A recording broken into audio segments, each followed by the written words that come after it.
A lot of you are secretly thinking Harvard or Stanford or what's the point? Admit it, I know you are.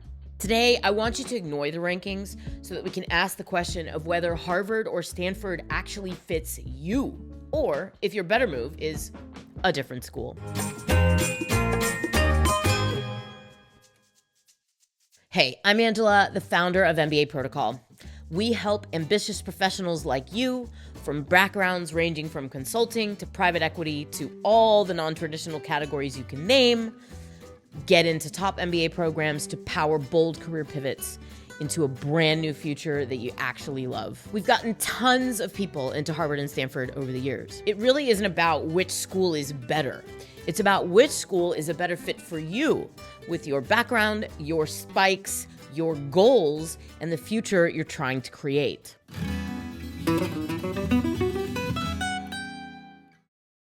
So let's talk about Harvard first. Who thrives in the Harvard culture? Well, think about how it's structured. 900 students, 90 people per section. You sit in the same seat, in the same classroom with the same other 89 people every day for your entire first year. And the primary emphasis of every single class is on the case method. This means you get a huge packet to read, you read it at home, and you come to class prepared to discuss it and debate it with your other 89 classmates. 80% of your grade will be determined on class participation. So as you can imagine, the people who thrive here are the ones who are really comfortable taking up space and shaping discussion. They're people who are already strong generalists with core business experiences that give them something to contribute in the classroom. They already have a strong training in one or more business disciplines because you simply don't have time to teach yourself finance, accounting, marketing, strategy, and all the rest of business at home alone in preparation for each class. You've got to bring something core into the classroom where you already have a strength to participate on the basis of. So here are some signals that Harvard might be a good fit for you. You naturally speak up more in crowded rooms, or you'd like to make grappling with this a core element in your MBA experience. You enjoy debate, not just analysis, and you like to learn through speaking and listening to a variety of perspectives rather than learning from one expert who stands at the front of the classroom and teaches. Now let's look at Stanford GSB. Who thrives in Stanford GSB culture? Now, this program is radically different from Harvard. It's much smaller. It's much more intimate. It's in California and is shaped by the values of its region. It's heavy on introspection and personal exploration as a facet of the MBA program and the value it provides. And it's got a deep connection to Silicon Valley, the tech industry, and the startup sphere. Who tends to thrive here?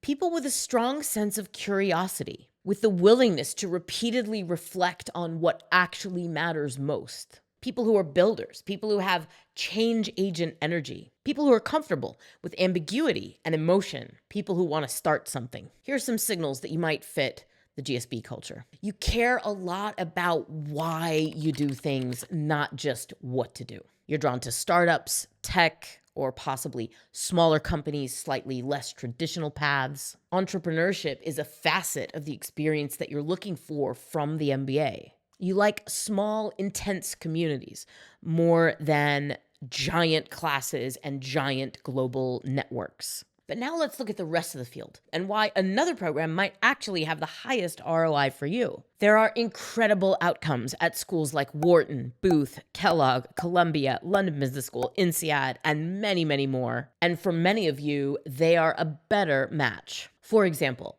if you want to target a specific geography, like New York, like Europe, like Asia, or like the Midwest. If your background is greater amplified by another school's DNA, take, for example, strength in quant, strength in marketing, strength on Wall Street, strength on the global sphere. In the case of a lot of these schools, your admissions odds are a lot higher, but they still open 90% of the same doors that you'd like to walk through. Over the years, we've had clients get into Harvard and go to Haas, get into Stanford and go to Booth. The best schools are not necessarily the best schools for you and your goals. I sometimes talk about my own experience.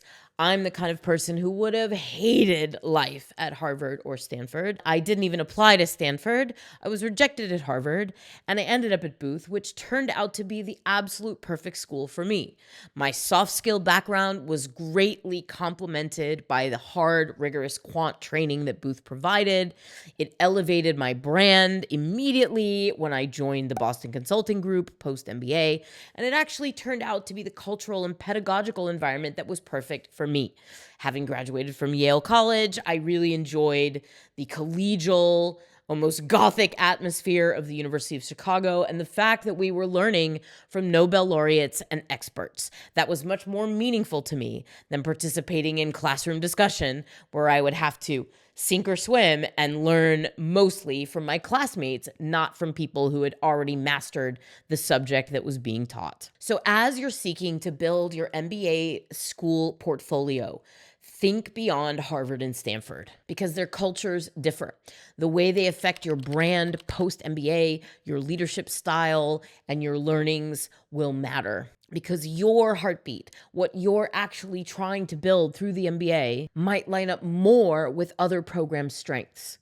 And at the very least, likely lines up just as well. Because treating them as the only prizes can blind you to schools where you might have more leverage and be more likely to get hefty scholarships. And because fixating on just those two names often leads to underinvestment in the rest of your application portfolio, which is where your actual admit is much more likely to come from. If you want more insights into schools and how to choose the right portfolio for you, check out MBA Momentum Club. It's free at this link on the screen right here. I'll see you in there, or I'll see you next time. If you want to follow my advice and apply to a robust school portfolio that rounds out your odds and gives you a chance to still aim high for Harvard and Stanford, but balances risk across other schools, check out this video right here.